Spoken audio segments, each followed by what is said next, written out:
안녕하세요. 책보자 스위밍입니다. 오늘 소개할 책은 바로 나사는 어떻게 일하는가입니다. 저자는 캐나다 출신의 우주비행사이면서 나사에서 오랫동안 근무했던 사람인데요. 나사의 역사에는 리더십 모먼트, 즉 위기 상황에서 리더십이 빛을 발한 순간이 많았다고 합니다. 전통적인 리더십의 한계를 뛰어넘어 팀원 하나하나가 각자의 역량을 키우고 신뢰를 쌓으며 팀 전체를 하나로 묶어주는 강력한 연결고리를 만들기 위해 끊임없이 노력한다고 하는데요. 우주 분야의 세계 최고임을 자랑하는 나사에서는 어떻게 일하는지 함께 알아보러 가시죠. 인류 최초로 달에 착륙하다. 다들 아시다시피 1969년 아폴로 11호가 인류 최초로 달에 착륙합니다.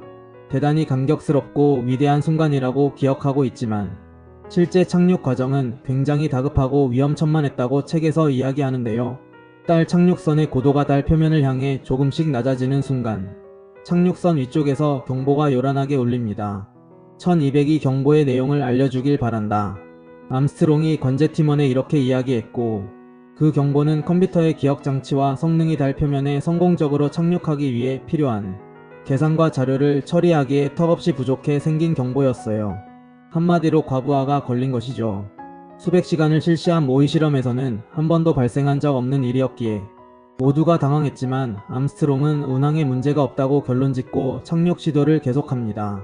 이때 임무의 처참한 실패로 끝날 수 있는 한층 더 중대한 문제가 발생하는데요.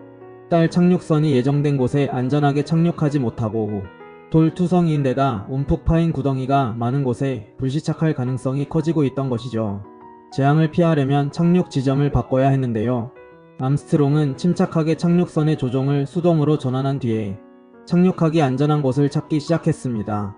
하지만 문제는 연료였어요. 착륙을 할 수 있는 곳을 찾아다니다가 연료가 떨어지면 달 착륙선이 달 표면에 추락해 박살될 게 뻔했기 때문이죠. 운항 관제사가 연료가 앞으로 2분 정도밖에 남지 않았다는 경고를 전해주었습니다.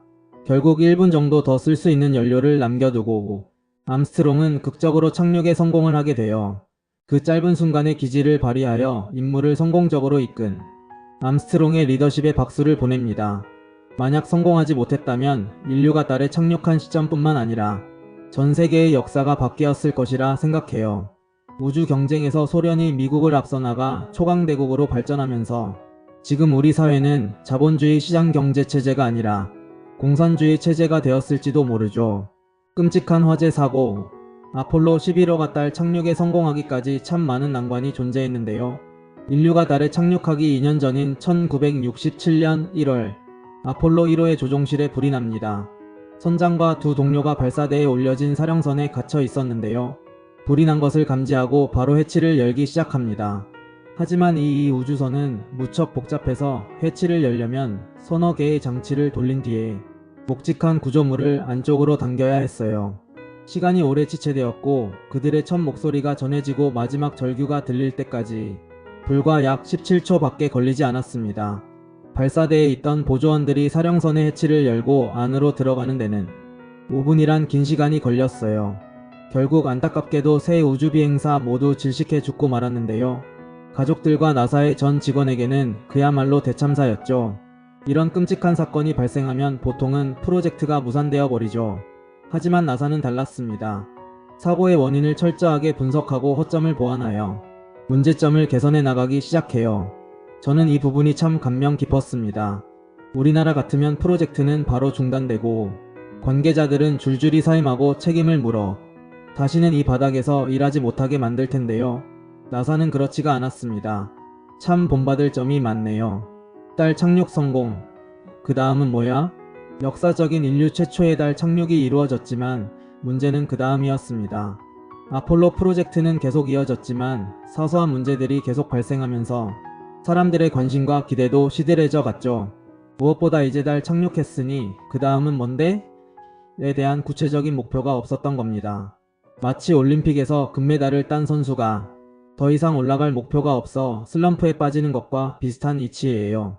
사람들의 우주에 기대한 관심과 기대도 줄어들고 소련과의 우주전쟁도 시들시들해질 무렵 우주산업에 이렇게 막대한 예산을 쓰지 않아도 될 것 같은데? 라는 생각을 하게 됩니다. 덕분에 나사에 지원되는 예산도 대폭 삭감되죠. 그렇게 한동안 우주산업은 정체의 길을 걷게 됩니다. 우주정거장을 건설하다 1990년대 초 소련이 붕괴되고 국제 정치 상황이 변화되어 우주산업도 새로운 비전을 담은 국제 우주정거장 건설로 방향을 바꾸게 됩니다. 물론 나사 입장에서는 본인들의 기술로만 우주정거장을 만들고 싶었으나 러시아 우주 프로그램은 중량물 운반 능력과 첨단 로켓 엔진 부문에 상당한 전문성을 보유했고 장기간 유인 우주 비행에 대한 경험도 풍부했으니 이들과 협력을 하는 것이 낫겠다는 판단을 해요.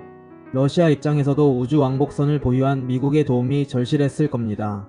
이렇게 두 나라를 필두로 전 세계가 함께 협력하는 우주시대가 열렸고 아직까지 이어지고 있네요.